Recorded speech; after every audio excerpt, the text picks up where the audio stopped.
A lavish restaurant with dim lighting, elegant chandeliers, and an atmosphere charged with soft jazz music. The room is filled with well-dressed guests enjoying their evening. It was meant to be a celebration. The grand party at the Crescent Moon, one of the city's most exclusive restaurants, was to mark my wife, Alice's promotion at work. The opulence of the venue seemed to mirror the significance of the occasion. Every detail, from the gleaming silverware to the flickering candlelight, was meticulously arranged to offer a night of refined indulgence. Alice was radiant that evening, dressed in a shimmering emerald green gown that complemented her auburn hair. She moved through the crowd with effortless grace, her laughter mingling with the soft strains of jazz that floated through the air. Her eyes sparkled with a blend of excitement and contentment.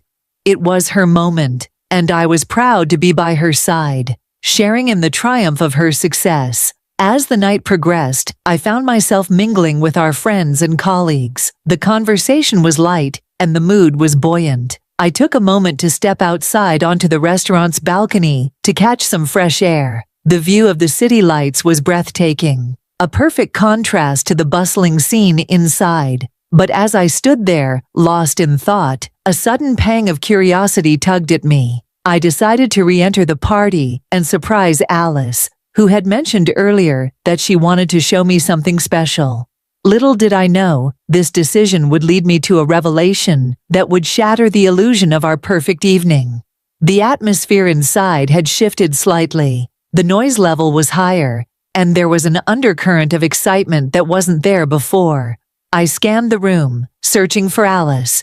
When I finally spotted her, my heart sank. She was in a secluded corner of the restaurant with her boss, Richard. Richard was a tall man with an authoritative presence. His eyes were sharp, and his manner was assertive. I had always known he was ambitious, but I had never suspected that his ambitions extended beyond the office. As I drew closer, I could see them speaking closely, their faces inches apart. Richard's hand was resting casually on Alice's lower back. Her response was one of playful intimacy, her hand resting on his chest. The scene was confusing at first. Was this an innocent gesture, a moment of misplaced comfort? But as I moved closer, the truth became painfully clear. Their conversation was charged with an intensity that was not professional. Richard's lips brushed against Alice's ear, and she responded with a smile that was more than friendly. My heart raced, the space around me seemed to contract, and every sound felt muffled.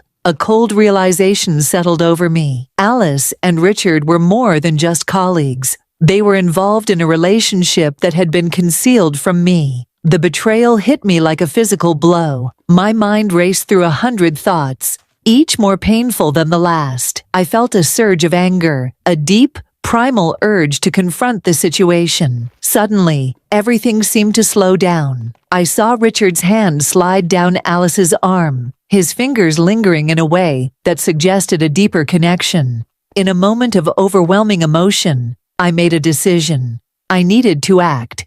I needed to confront them and demand the truth.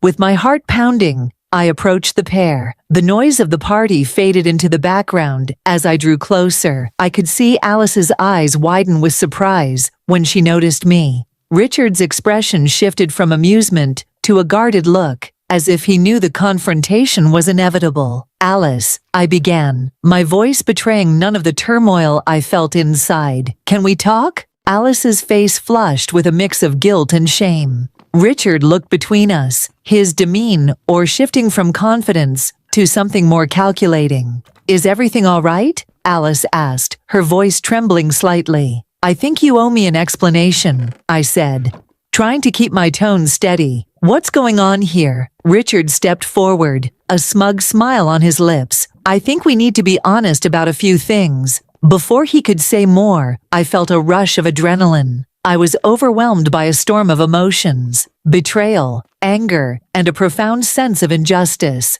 In a moment of reckless fury, I acted. I grabbed Richard by the collar, pulling him away from Alice. The partygoers began to murmur, their chatter growing louder as they realized something was happening. "Stop it!" Alice cried, her voice breaking through my haze of rage. But it was too late. The confrontation escalated quickly. Richard, caught off guard, tried to push me away. The scuffle attracted more attention, and soon, the restaurant was abuzz with whispers and gasps. I felt like I was in a surreal dream, the sounds around me blending into a chaotic symphony. In the midst of the chaos, I made a split-second decision. I confronted Richard directly, my anger boiling over. The confrontation became physical, a blur of emotions and movements. Richard's defiant stance